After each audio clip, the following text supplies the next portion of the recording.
दोस्तों, गुम है किसी के प्यार में 3 फरवरी के एपिसोड में मुक्ता मंच पर भजन गा रही थी। उसकी मंत्रमुग्ध कर देने वाली परफॉर्मेंस ने दर्शकों को मोह लिया। जैसे ही वह गाने में डूबी, नंदनी ने अमय की ओर देखा और पूछा, कुछ याद आया? अमय मुस्कुराया और कहा, सब कुछ। हमारी पहली मुलाकात भी तो यहीं हुई थी। नंदिनी ने शरारत से चिढ़ाते हुए कहा, अच्छा तो तुम सच में कुछ भूलते नहीं। गाने के बाद दोनों ने मुक्ता को उसकी शानदार परफॉर्मेंस के लिए सराहा। मुक्ता ने दर्शकों का आभार व्यक्त करते हुए घोषणा की कि अगली परफॉर्मेंस उसकी बेटी तेजस्विनी की होगी। तेजू मंच पर आई और शिव स्तोत्रम गाने लगी। उसके स्वरों की गूंज ने वातावरण को भक्तिमय कर दिया। ऋतुराज उसकी आवाज से खिंचता चला आया और मंच पर आकर उसके साथ गाने लगा। जैसे जैसे तेजू का स्वर गूंजा, नील भी मंच की ओर आकर्षित हुआ। ऋतुराज के चचेरे भाई यह देख मुस्कुराए और एक दूसरे से बोले, यही तो वही लड़की है जिसने इसे पहले भी मोहित कर दिया था। मेजबान ने दर्शकों से ऋतुराज और तेजू के लिए तालियां बजाने को कहा।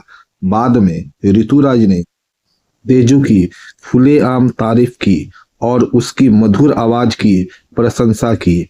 इधर अदिति ने टीवी पर मोहित को देखा और उत्साहित होकर प्राजक्ता और जूही को बुलाया। लक्ष्मी की भी नजर स्क्रीन पर पड़ी जहां मोहित मुक्ता के पास खड़ा था। जिज्ञासा से उसने पूछा, यह मुक्ता कौन है? अदिति ने अंदाजा लगाया, शायद मोहित के किसी सहयोगी की पत्नी होगी। लेकिन लक्ष्मी नाराज होते हुए बोली, अपने परिवार को तो घुमाने नहीं ले जाता, लेकिन किसी और की पत्नी को साथ ले जा सकता है। अदिति ने शांत करने की कोशिश करते हुए कहा, कम से कम देखो कितना खुश लग रहा है।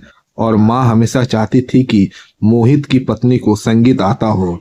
इस पर लक्ष्मी चिढ़कर मोहित की माँ की ओर मुड़ी और तंज कसते हुए बोली, तो फिर मेरी शादी इससे करवाई ही क्यों?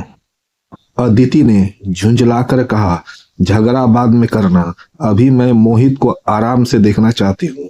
लक्ष्मी ने अदिति पर झपटते हुए कुछ कहने की कोशिश की, लेकिन सतीश की पत्नी ने बीच में आकर माहौल शांत कर दिया।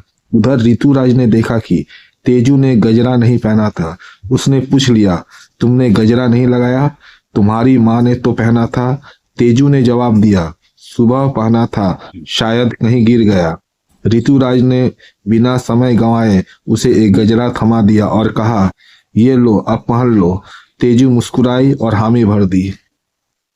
कार्यक्रम आगे बढ़ा तो ऋतुराज ने तेजू से कहा, तुम एक कलाकार हो, तुम्हें वीआईपी सेक्शन में बैठना चाहिए।